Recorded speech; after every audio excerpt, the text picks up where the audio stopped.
કે જન્મદિવસ આવે છે મારા જીવનો, તો હું તો દ્વારકાધીશને હેલો ફ્રેન્ડ, તો કેમ છો બધા? મજામાં ને? આપણો બ્લોગ જોતા હંમેશા મજામાં જ હોય.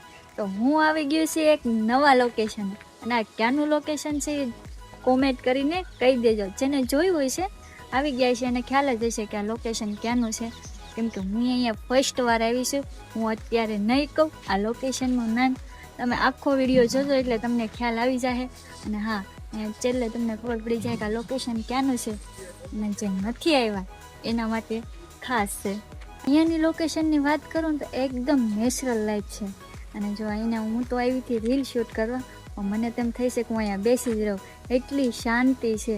અને અહીંયા એમ જ થાય કંઈથી જવું નથી, કેમ કે લોકેશન હાવ આમ શું કહેવાય શાંતિ જેવું વાતાવરણ છે. એમ કોઈ ડિસ્ટર્બ નહીં, કાંઈ નહીં. એમ જ થાય કે બસ જોયા કરીએ. કૃષ્ણ ભગવાનની મૂર્તિ છે ને, અને અહીંયા આવવાનું મારું ડ્રીમ હતું કે હું અહીંયા ક્યારે આવીશ રીલ શૂટ કરવા માટે. ફાઇનલી હું આવી ગઈ છું. અને હજી એક ડ્રીમ છે કે દ્વારકા જવાનું. અને એમ હતું કે આની પહેલાં હું દ્વારકા જઈ આવી, પણ નહીં, મારા ઠાકરે મને અહીંયા બોલાવી છે, તો હું અહીંયા આવી ગઈ પહેલાં રીલ શૂટ કરવા. અને તમે ન આવ્યા હો એકવાર જરૂર મુલાકાત લેજો, અને ખાસ કરીને જોજો કેટલું મસ્ત લોકેશન છે. દ્વારકા જેવું જ લાગે. હું તો હજી નથી ગઈ દ્વારકા એક વાર, મારો અંદાજ કે ને ત્યાં સુધી એવું જ શાંતિ હશે અહીંયા. તો તમે કન્ટિન્યુ વિડીયોમાં બન્યા રહેજો.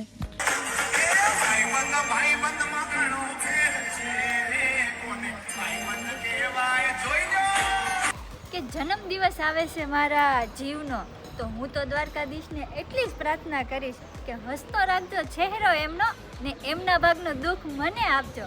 બસવા મારા જીવ.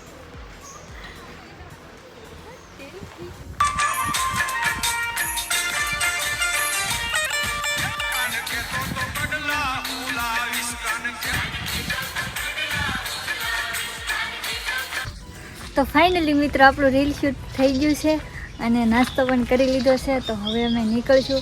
અને નાસ્તોની સુવિધા પણ બહુ સરસ છે, બહુ સરસ નાસ્તો છે, અને તાજો નાસ્તો છે. અને અંદર મંદિરમાં ફોન અલાઉડ નથી, નકર તમને દર્શન કરાવત એટલા માટે. પણ તમે આવજો અને ખાસ કરીને દર્શન કરજો, એટલે તમને આનંદી આનંદ મળશે. મને તો બહુ મજા આવી, જવાનું મન નથી થતું પણ જવું પડશે, કેમ કે અહીંયા એટલો બધો જાજો ટાઈમ રોકાવા નહીં દે એટલા માટે. તો મળીએ તમને હવે પછી પાછા. તો ફાઇનલી ફ્રેન્ડ હું પહોંચી ગઈ છું મારા ઘરે.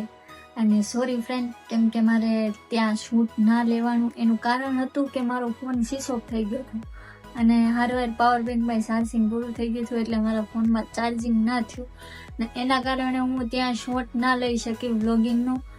ને મારે તમને બતાવવાનું હતું કે આગળ આ ટેમ્પલેટનું નામ શું છે એટલા માટે, અને વ્લોગનો એન્ડ કરવાનો હતો, પણ શું કરું કેમ કે ચાર્જિંગ જ નહોતું એટલા માટે.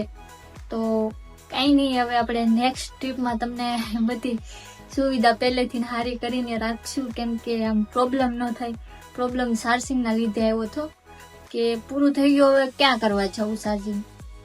હવે ત્યાં રસ્તામાં કોઈના શોપ ઉપર નો ચાર્જિંગ કરવા દે, અને અમદાવાદ હતું, અમદાવાદમાં તો ન કરવા દે. હજી કદાચ આપણે આજુબાજુના ગામડામાં હોય તોય તે કોઈના ઘરે એમ થઈ જાય ચાર્જિંગ, પણ ત્યાં સિટીમાં તમને એવી સુવિધા ના થઈ મળી શકે. ને બીજું તો બહુ મજા આવી ટ્રીપમાં. અને ખાસ કરીને એ ટેમ્પલેટનું નામ હતું ઇસ્કોન મંદિર, જે અમદાવાદમાં આવેલું છે, અને બહુ મજા આવે એવું ટેમ્પલેટ છે. તમે એકવાર જાજો, તમને એમ થાય કે વાહ આનંદી આનંદ છે, મતલબ બહુ શાંતિ છે. મેં તમને આગળ વ્લોગમાં કીધું જ છે, અને મેં તમને બને એટલું મેં બતાવ્યું. જો અંદર તો ફોન અલાઉડ જ નહોતો, ત્યાં વિડીયો શૂટ કે ફોટો કંઈ પણ નહીં. બહાર તમને કરવા દે તો બહારથી મેં શૂટ લીધું હતું, અને આગળ તમારે ફોન જ સ્વિચ ઓફ થઈ ગયો, એટલે કાંઈ થઈ જ નહીં એક તો, કેમ કે ત્યાં શું કરવું ને એ જ નહોતી ખબર પડતી. ફોન એક આરે સ્વિચ ઓફ થઈ ગયો, મને એમ હતું કે ઘરેથી ફોન આવશે તો શું થશે, કેમ ફોન સ્વિચ ઓફ, એક તો એ ટેન્શન હતું. પણ કાંઈ નહીં, જેમ તેમ ઘરે તો પોગી ગયા. અને હવે નેક્સ્ટ ટ્રીપ આપણે ગોઠવવાની છે, અને જો કે મેં તો વિચારેલું જ છે કે મારે કઈ ટ્રીપ લેવાની છે, અને આખરે આપણે લોંગ ટાઈમની લેવાની છે, મતલબ ઘણા દિવસની. કેટલા દિવસ થાય એ તો નથી વિચાર્યું, પણ આ 1-2 દિવસમાં અમદાવાદની ટ્રીપ પતી ગઈ એવી રીતે નહીં, આ થોડી જ લોંગ થશે. અને તમે પણ કોમેન્ટ કરીને કહી દેજો કે હું કઈ ટ્રીપ લઉં. જો કે મેં તો વિચારેલું જ છે, પણ તમે પણ કહેજો કે હવે નેક્સ્ટ ટ્રીપ શેના ઉપર કરવું, બરોબર.